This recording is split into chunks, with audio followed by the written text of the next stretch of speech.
أعوذ بالله من الشيطان الرجيم. بسم الله الرحمن الرحيم. الحمد لله رب العالمين الرحمن الرحيم مالك يوم الدين إياك نعبد وإياك نستعين اهدنا الصراط المستقيم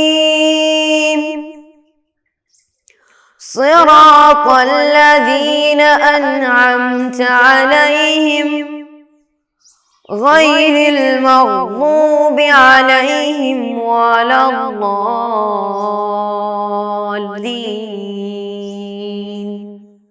آمين. السلام علیکم ورحمۃ اللہ وبرکاتہ.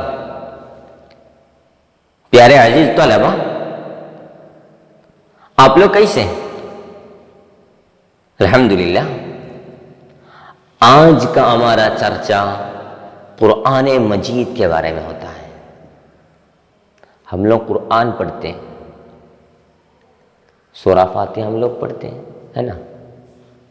ہم لوگ سورہ فاتحہ پڑھتے ہیں اور سورۃ الاخلاص ہمیں معلوم ہے، سورۃ قل هو اللہ احد، الحمدللہ سورۃ ہمیں معلوم ہے.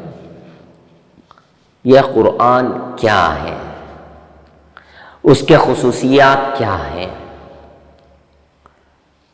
اور قرآن کے آداب کیا کیا ہوتا ہے، اس کے بارے میں چند باتیں ہمیں چرچا کریں گے.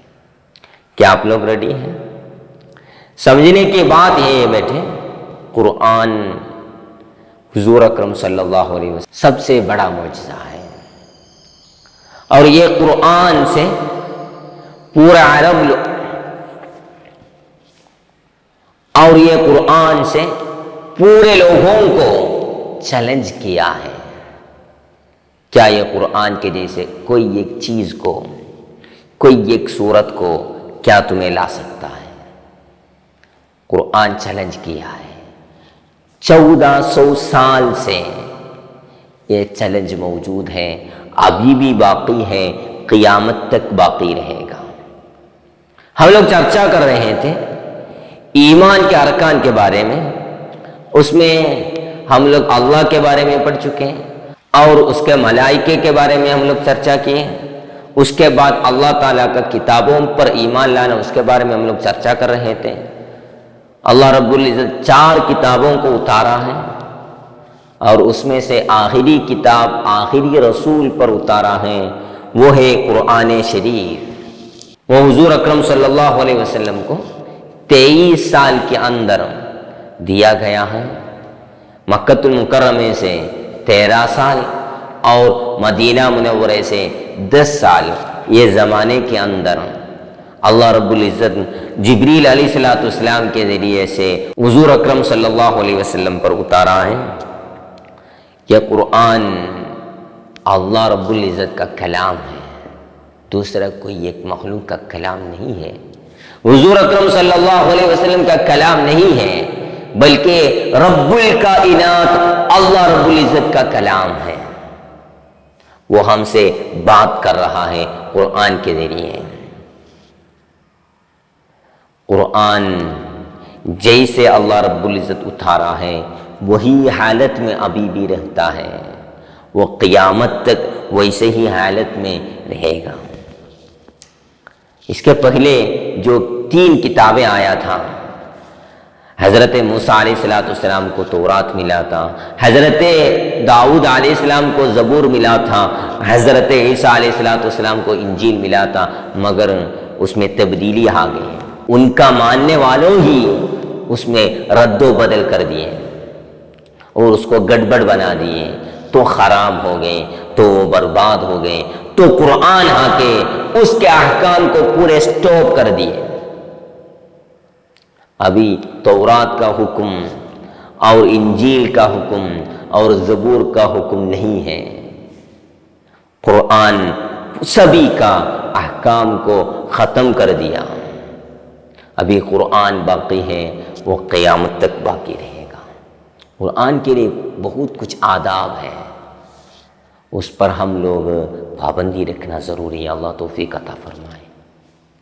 بنا وضو اس کو چھونا حرام ہے، نہ چھو سکتا ہے، اس کو چھونے کے لیے وضو چاہیے، اور اس کے سامنے ہم لوگ پیر نہیں رکھ سکتا ہے، اور اس کو پھاڑنا حرام ہے۔ احترام کے ساتھ اس کو ہم لوگ اٹھانا ہے، احترام کے ساتھ اس کے پیجوں کو پلٹنا ہے۔ انشاءاللہ آپ لوگ سبق میں آئیے، ہمیں چرچا کریں گے۔ کیا آپ لوگ ریڈی ہیں؟ اوکے۔ سبق نمبر 6، قرآن شریف۔ قرآن شریف اللہ کا کلام ہے۔ قرآن شریف کس کا کلام ہے؟ اللہ کا کلام ہے، جو حضرت محمد صلی اللہ علیہ وسلم پر نازل کر دیا گیا، حضور اکرم صلی اللہ علیہ وسلم پر نازل کر دیا گیا۔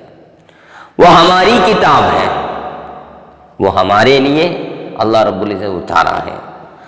اس کتاب کی کئی خصوصیات ہیں جو دیگر کتابوں میں نہیں۔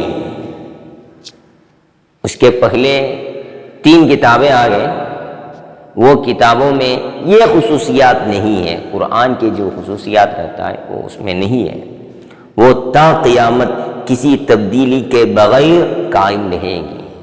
قیامت تک کوئی تبدیلی نہیں ہوگا، کوئی گڑبڑ نہیں ہوگا، کیونکہ اس کی حفاظت اللہ رب العزت لیا ہے۔ بسم اللہ الرحمن الرحیم، اِنَّا نَحْنُ نَزَّلْنَا الذِّكْرَ وَإِنَّا لَهُ لَحَافِظُونَ۔ ہم ہی لوگ اس کو اتارا ہے، ہم ہی لوگ اس کو حفاظت کریں گے۔ وہ ہر زمانے کے انسانوں کی ہدایت دکھانے کے لیے نازل کی گئی، ہر زمانے کے انسانوں کو، قیامت تک جتنے لوگ آئیں گے اتنے لوگوں کو ہدایت دکھانے کے لیے نازل ہوا ہے۔ دیگر کتابیں صرف چند خاص لوگوں کے لیے ان کے زمانے میں اتاری گئی، کچھ لوگوں کے لیے، کچھ زمانے کے لیے وہ اتاری گئی۔ انہوں نے اس میں چند تبدیلیاں بھی لائیں۔